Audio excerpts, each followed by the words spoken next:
In 1975, Jaws absolutely terrified audiences around the world, and literally changed how we look at the ocean forever. But behind its massive, groundbreaking success lies a crazy story of technical nightmares, creative improvisation, and pure filmmaking genius. The monster that haunted moviegoers, the enormous, man-eating shark, wasn't CGI. It was a massive, full-scale mechanical creation, affectionately nicknamed Bruce.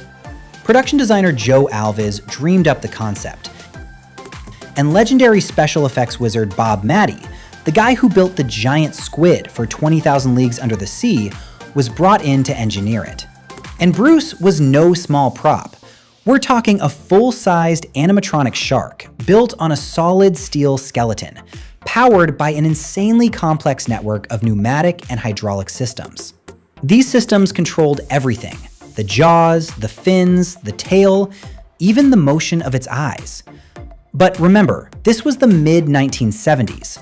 Technology was nowhere near what we have today. When they finally dropped Bruce into the saltwater, everything went south. Water leaked right into the pneumatic tubes. His neoprene skin soaked up moisture like a sponge, and the ocean pressure jammed up the hydraulic systems entirely. To actually pull off the shark's movements on screen, they had to build 3 full-scale versions of Bruce. One was mounted on a platform, one was designed to be towed underwater, and a third could swim from left to right depending on the camera angle. And running these things was no joke. Each model took up to 14 operators working at the exact same time, some controlling the fins, while others handled the jaws, the tail, or the eyes. Spielberg later joked, "Bruce never worked properly." And honestly, he wasn't exaggerating. The shark broke down so often that production fell way behind schedule, and the budget went completely through the roof. But here's where the magic happened. Those technical failures forced one of the most brilliant creative choices in movie history. Since he couldn't show the shark as often as he originally planned, Spielberg decided to hide it. He gave us only glimpses of a fin, splashes of water, or just the pure terror on the characters' faces. Throw in John Williams' haunting 2-note score, and this approach built an atmosphere of suspense that was way more terrifying than showing the monster right out of the gate.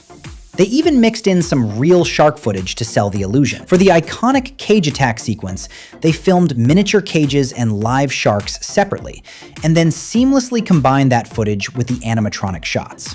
Shooting on the open sea off Martha's Vineyard was a constant battle against unpredictable tides and wild weather. Cinematographer Bill Butler actually had to invent brand new camera rigs and waterproof housings just to make sure the camera stayed stable in those rough waves. Despite endless setbacks, broken machinery, awful weather, and skyrocketing costs, Spielberg turned every single obstacle into an opportunity for innovation. His philosophy became simple but incredibly powerful. The less you see, the more you fear. In the end, what started as a malfunctioning mechanical shark turned into one of the greatest happy accidents in movie history. Jaws not only invented the modern summer blockbuster, but it proved that sometimes your biggest limitations are actually your greatest gifts to creativity. And that is the incredible story behind Jaws. Nearly 5 decades later, it still stands as one of the most influential films ever made. Its mechanical shark went from a constant source of frustration to a timeless symbol of creativity born out of absolute chaos. If you enjoyed diving into this behind-the-scenes video and love discovering how iconic movies are actually made, do me a favor, hit that like button, subscribe, and turn on the notification bell.